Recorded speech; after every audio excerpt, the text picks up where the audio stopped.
Salut, le best-of que vous allez voir a été tourné mardi soir. Et je tiens à faire une petite intro parce que entre une vidéo YouTube et des live Twitch, c'est un peu différent. En live, on réagit à chaud, mais ça, tout le monde est d'accord avec ça. On joue avec les éléments qu'on a sur le moment. Ce qu'il faut savoir, c'est que nous, sur Twitch, on prend toujours l'actualité un peu brûlante, parce que sinon, bien sûr, vous venez pas. On vous connaît, vous ne cliquez pas. Et on essaye de partir de ça pour dérouler un discours. Là, sur le moment, ce qu'on voyait, c'était des gens qui étaient en train de se réjouir qu'un youtubeur parte en prison, alors même qu'on ne savait pas encore grand-chose de cette affaire. Pas grand monde n'y comprenait quelque chose. Mais de l'autre, Aline a sorti depuis sa version des faits. Et il y a des choses qui sont gravissimes. Et il faut qu'on puisse aussi discuter de l'angle cyberharcèlement et des conséquences que ça peut avoir. Parce que ce procès est assez historique, mine de rien. C'est pourquoi ce soir, avec Marie et Raz, on va plutôt angler sur ce côté-là. Donc n'hésitez pas à nous rejoindre à partir de 20h et on va parler donc de ce qui s'est passé depuis. C'est important pour moi de préciser ça parce que je veux pas que vous croyiez qu'on est plutôt dans un angle, plutôt dans un autre. Et sur internet, ça va tellement vite que le temps de monter cette vidéo, c'est presque si l'affaire elle a pas déjà changé de dimension. Vous voyez ? Ça nous met un petit peu dans des positions compliquées. Je vous embête pas plus, bon best-of à vous et pensez à mettre des petits pouces bleus, des commentaires parce que c'est comme ça que vous pouvez nous aider. Et bien sûr à nous suivre sur Twitch, on fait des lives tous les 2 jours. Qu'est-ce que vous foutez encore sur YouTube ?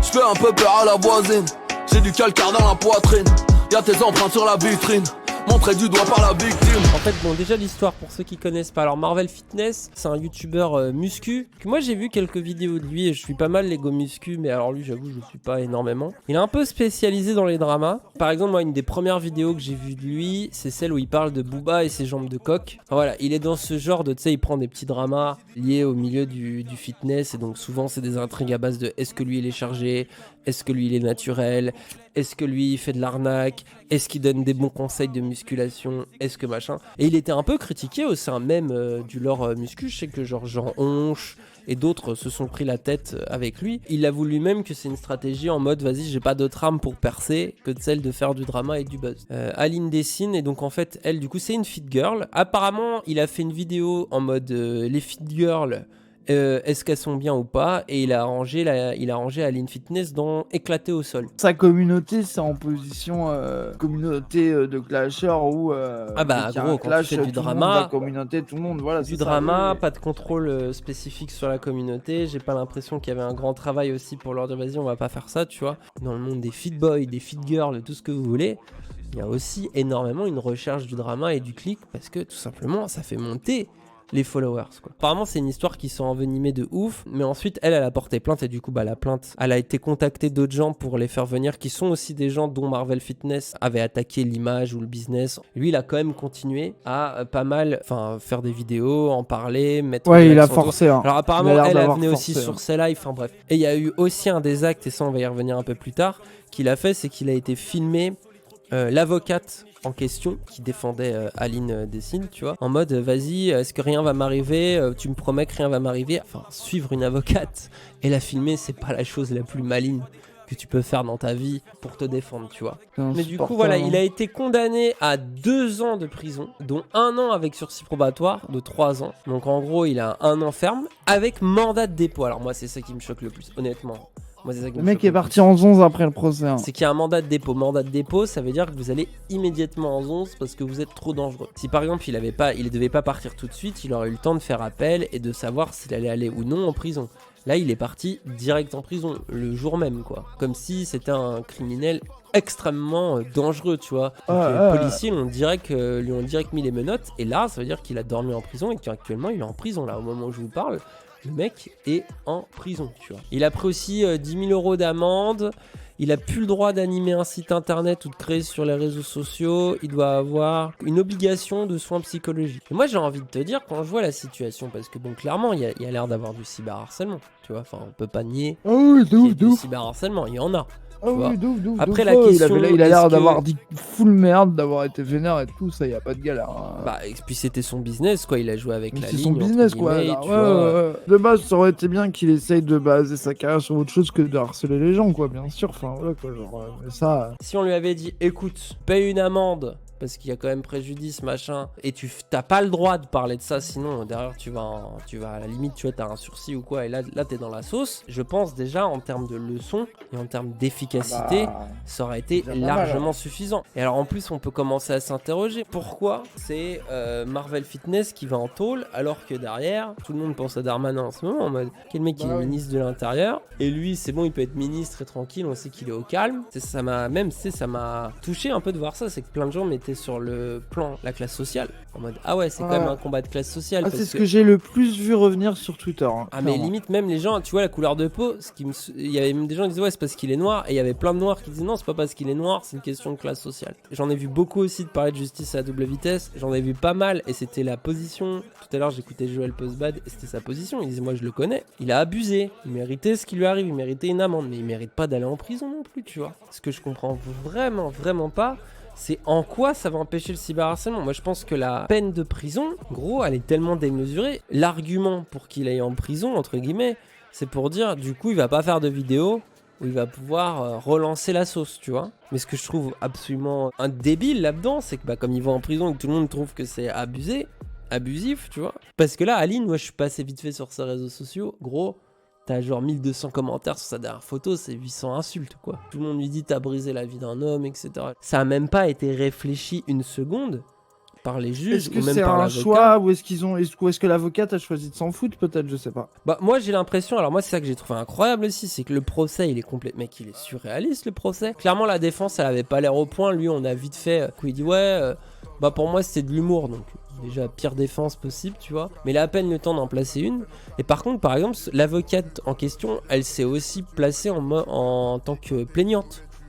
Gros, j'avais jamais vu ça de ma vie, hein. Au point que ça a énervé Juan Branco qui apparemment veut aller défendre Marvel Fitness à son appel, tu vois. Enfin gros, moi ça me paraît immensément grave. Vous vous rendez compte de ce que c'est la prison ou pas en fait? Dans les réactions, ce qui m'a choqué, c'est que j'ai vu une partie de la petite gauche ACAB bourgeoise hyper satisfaite, quoi.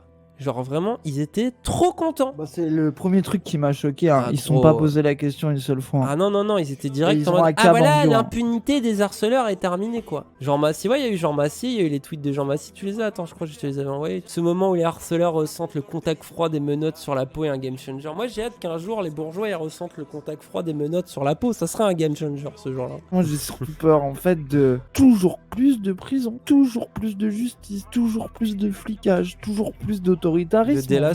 C'est vraiment, les bourgeois écolos de gauche, ils vont réouvrir des goulags, j'en suis sûr, comme ils sont partis. Quand tu sais ce que c'est la prison, tu peux pas te réjouir que quelqu'un... Les insultes, moi le harcèlement j'ai connu, les insultes sur internet j'ai connu, c'est difficile, c'est évident, c'est réel, t'as la dépression, les symptômes, bien sûr. Puis en plus à l'époque j'étais endetté, donc je t'avoue que le billet j'y ai un petit peu pensé, quoi, tu vois, j'y ai pensé, alors on va dire un après-midi, mais je me suis dit, en fait quand j'ai su que tu pouvais pas choisir, qu'il y avait des risques de prison et tout, j'ai dit non mais n'importe quoi.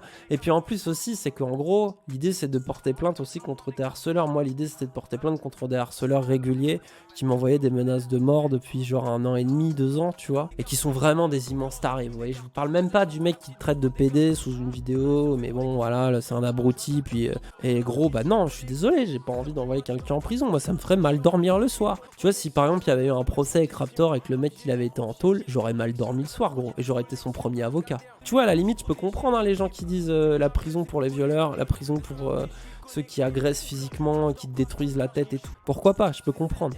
Mais alors pour des insultes sur internet dont t'es même pas 100% responsable, parce que la communauté de Marvel Fitness, il les a pas en contrôle. La preuve, le mec il est en prison, ils ont jamais été aussi déchaînés. Et il y a énormément de gens qui trouvent... ton attire des gens qui vont utiliser ce ton après. Et moi vraiment je suis désolé Dani, vraiment, moi je suis pas d'accord avec ce que t'es en train de dire en fait.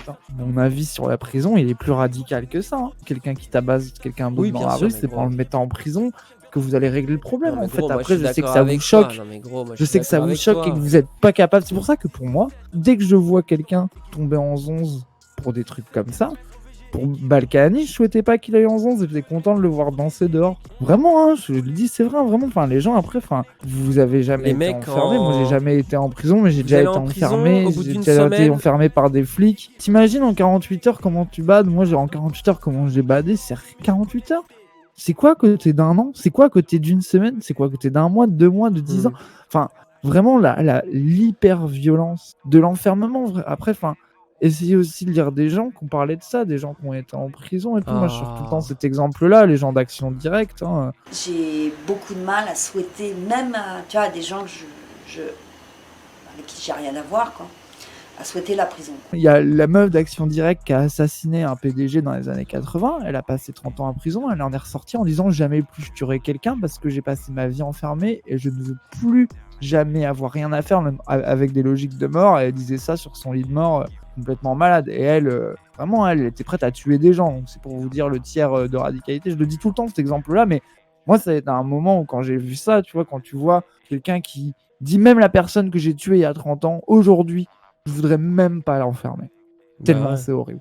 Tu te rends compte et quand puis tu il y a passes de ça à ça, des bourgeois voilà, quoi, genre. pour pas se rendre compte de ce que ça veut dire. Il y a que des gens qui ne se sont jamais posé la question de un jour la justice viendra parce qu'ils sont persuadés eux de faire bonne figure, tu sais, comme disait Abbé Pierre, ceux qui font bonne figure, tu vois. Disent avec une bonne figure, une bonne conscience, nous qui avons tout, on est pour la paix. C'est que j'ai vu beaucoup de gens dire qu'en gros toute la masse de gens qui s'énervaient sur l'affaire Marvel Fitness, c'était des harceleurs, c'était des gens qui étaient grossiers, qui étaient débiles, des attardés, gros. De juger les autres d'attardés, est-ce que tu te rends compte du mépris que c'est, en fait? Du mépris de classe que c'est, en fait. Et aussi qu'il y a un truc, c'est que l'indignation sur les réseaux sociaux, elle est toujours couverte d'excuses. Et elle est toujours totalement légitime quand ça va dans le sens un petit peu de la doxa médiatique, la doxa de gauche.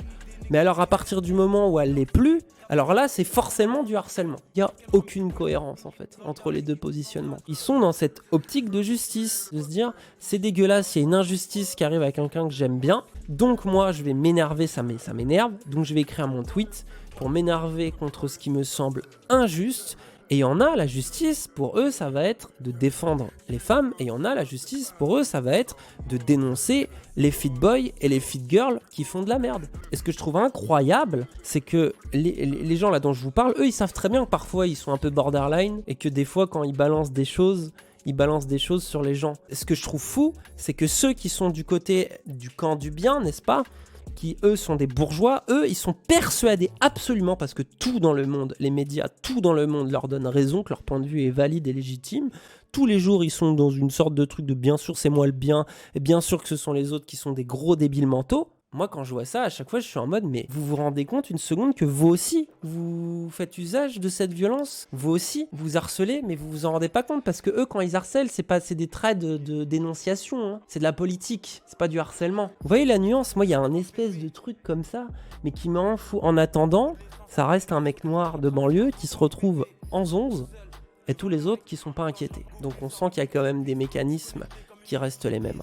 Et il faut pouvoir le dire. Et surtout, c'est incroyable qu'on puisse pas le dire à gauche. Et c'est ce que je disais quand ça parlait d'Angèle et de Roméo Elvis l'autre soir. Quand je disais, ben ouais, mais Angèle aussi, elle découvre ce que ça fait de se faire incriminer. Quand tu crois que ça va jamais te toucher parce que toi, tu t'estimes que tu vis dans une bulle qui est complètement, qui est jamais dans la bulle des criminels, en fait, quand il y a un criminel qui est accusé, peu importe ce qu'il a fait, hein, dans ta famille, ça éclabousse toute la famille. Et c'est pour ça qu'en général, les prolétaires et ceux qui sont le plus susceptibles d'aller en prison, donc on peut penser aux banlieusards, on peut penser aux noirs, aux arabes, on peut penser aux prolos, on peut penser aux squatteurs, on peut penser aux punks, on peut penser à tous ceux qui vivent un petit peu sur les frontières de la légalité, toute la marginalité, aux SDF, aux drogués, etc. Tous ceux qui ont un risque un jour d'aller en prison ou d'avoir quelqu'un dans leur famille qui peut aller en prison, ils vivent pas du tout la même façon. Eux, la justice, ils la vivent uniquement comme quelque chose qui un jour peut tomber dessus et détruire leur vie. Après, il y a des gens, ils sont en mode, moi je suis un bon citoyen, il m'arrivera jamais rien, et puis après, il leur arrive un truc, ils changent d'avis, tu vois. Ils y pensent pas, ils ont pas peur d'aller en prison, peut-être. Par contre, le fait de savoir que si un jour ils ont besoin de la justice, elle les aidera pas, et qu'ils peuvent pas compter sur eux. L'avis de droite sur les flics par les prolos, c'est souvent ils sont jamais là quand on a besoin d'eux, ils sont là que pour les riches, hein. Donc moi je vois toujours la conscience de classe et je vois toujours une certaine lucidité sur comment la justice fonctionne. Même bien sûr qu'il y a des prolos de droite, vous croyez tout le temps qu'on les essentialise et qu'il y a des gens qui ont décidé comme ça, mais ils les ont pas de la même façon que la bourgeoisie, les gens. Comment ça se fait qu'à gauche on peut plus tenir une ligne abolitionniste? Ça veut pas dire qu'on a raison. Il peut y avoir une ligne à gauche qui est pro-justice. C'est pas du tout incompatible, hein. Mais c'est bien qu'il y ait des différends et qu'on puisse s'écharper, entre guillemets, qu'on puisse débattre, quoi. Mais comment ça se fait que c'est même plus possible? Et quand il y a eu Freeze Corleone la semaine dernière, silence de la gauche, Marvel Fitness, ils sont trop contents. Moi je trouve que ça commence à faire beaucoup là. Et après ça poste Black Lives Matter. Hein. Et après ça dit justice pour Adama, hein, tu remarqueras. Je pense que vous sous-estimez à quel point les prolos ont conscience de la réalité de ce que la justice peut ou ne peut pas leur apporter. Et justement, moi ce que je trouve magnifique dans la bourgeoisie, dont on est en train de parler en ce moment, le sujet qui nous intéresse, c'est que oui, ce sont des gens qui se disent anti-prison. Ce sont des gens qui, dès qu'ils le peuvent, font crari les gauchistes de ouf. Oui, la prison, on est contre, on est pour la réhabilitation et tout. Et qui font la fête dès que quelqu'un se fait emprisonner. C'est ça, les ACAB nobobstant, tu vois.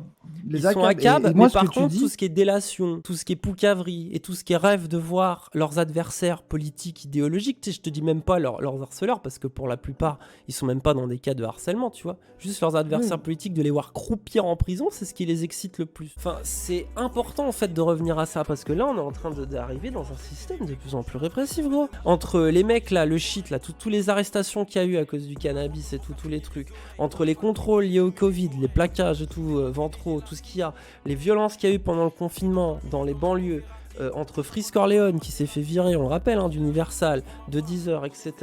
Entre maintenant Marvel Fitness, mec, je trouve que ça commence à faire vraiment beaucoup, quoi. La droite défend plus Marvel que la gauche qui bégaye, bah ouais, c'est ça. En fait, si tu sais comment fonctionne le droit, si tu sais comment t'exprimer, si tu sais comment insulter ou critiquer quelqu'un sans spécialement nuire à son image, tu vois.